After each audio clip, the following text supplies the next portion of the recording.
We get into stretta di mezza spada. I, as the agent, will go in with my left foot, and we are false edge to false edge, stretta di mezza spada.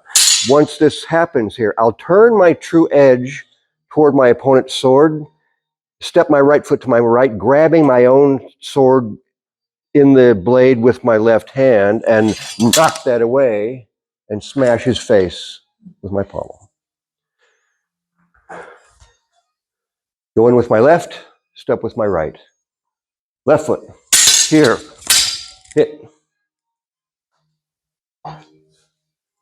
In here, turn the true edge, keeping contact on it, some pressure. Grab this step forward, hit it away. And look where my pommel is here. If I have to just go in a little bit, yeah, I'll go in a little bit. That's fine, that's the play. I would probably get out of here by throwing a gripped reverso, maybe a thrust. That's optional though. Simply gripping a sharp sword won't cut you. I'm holding my own sword. I'm not even grabbing my opponent's sword. This is me holding mine. I'm not going to be sliding it through my own left hand. I'm not going to be slicing my hand. I'll just be gripping it firmly. But you need two hands on it. Go in here, turn, step, knock it down, hit. Slice, stab. Even now, I'm not sliding it through my hand. I'm squeezing it firmly, and I won't cut myself. I've tried this with a real sword. Going in first with the non-dominant. Turn this. Got to have your. You don't want to be doing anything now with your false edge on that. Turn your true edge to it. Grab this. Step up with your dominant foot. Knock it away hard, and then go in. You see? When I'm the agent going in here, when I do this, I don't want this point in my face. So when I'm going, the process and point of me turning my true edge to that is to keep it up out of my face.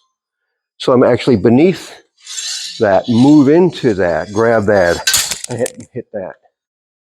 So first of all, if I'm agent, if I'm going in with my left, getting to stretta di mezza spada, I do this turn and grab for this. You see how that's done. I stepped here. I turned my true edge, I reached out and I grabbed this, and then I pass my foot forward, hitting it quite strongly that way with my step. So the point being that once I got here, look at my protection. He can't stick his point in my face from over the top. He's not going to be able to withdraw his sword below mine and thrust beneath. That's going to take too long. I'm shielding myself with that. Now to counter this, another interesting one. If he comes in on me with the left foot, he says, first of all, when he grabs his blade, don't move. When he hits, let him. And you're probably wondering, well, how do I stop that?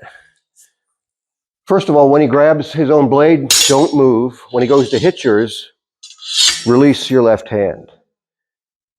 See, if he hits that strongly, and I'm holding it strongly and resistively, and he hits it, that's disruptive. If I'm resisting, his force goes all the way down into my knees, and that doesn't help me, but I don't. I yield to that. So when he grabs the sword, don't move. When he hits that, let go and put that here. Drive that over here and hit him with your pommel. Don't move when he crosses arms. Let go. Go here. Push. He says, push this to your right. It's not going anywhere. And then you have multiple hits or the old fendente on top of the head and whatever. So the counter depends upon tempo, timing, and there's a moment that really matters. When my opponent engages me, here, as he beats this, I don't care. I let it be knocked out of my left hand. That's the feeling there. But I don't let him knock my right arm down. So he could do that and knock my right arm away. I don't want that. So I'll just let him take it. I'll let him strip it out of my left hand. Now, as that's happening, something's very important. That. The turn, the foot brings my shoulder forward and my arm out here. Why is that important? It prevented him from getting his weight all the way on his front foot.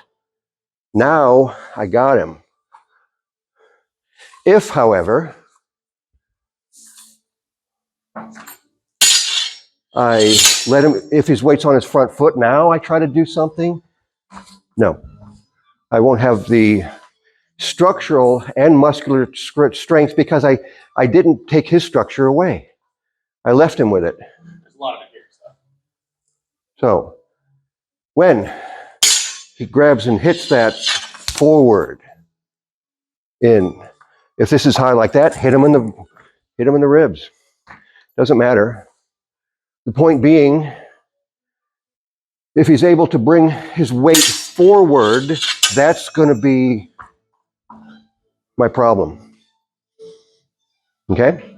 Stopping that from happening, not allowing my opponent to bring his weight onto his front foot, I have to preempt that. I've got to interrupt that. It's got to be very quick, and it happens before I step. Here. Got him. Slam that in. You see? If I don't do that, he's got fight in him. It's going to get messy, and either one of us could win. If someone can counter, if someone can fight back, they will. Easy enough statement to agree with. If somebody can fight back, they will. Why wouldn't they? So it's our job not to try to overcome that fight, but to prevent it. If someone can fight back, they will. Well, what if they can't fight back? Then they can't. That's what this technique shows. It's not that he could fight back here and I'm just beating him. I take away his fight by not allowing his weight to come forward on his front foot, thereby destructuring him. Now I can win because he's not got a lot to do in this moment. I've fully gotten into my position. I fully realized my place there, taking his away. I got into that place before he could.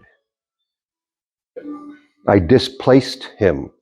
Two objects can't occupy the same place at the same time. I forced him out. If he forces me out, then I'm on my back leg. You see, the real technique right there is that second where you release your pommel hand. It's what you do right then that makes or breaks this technique.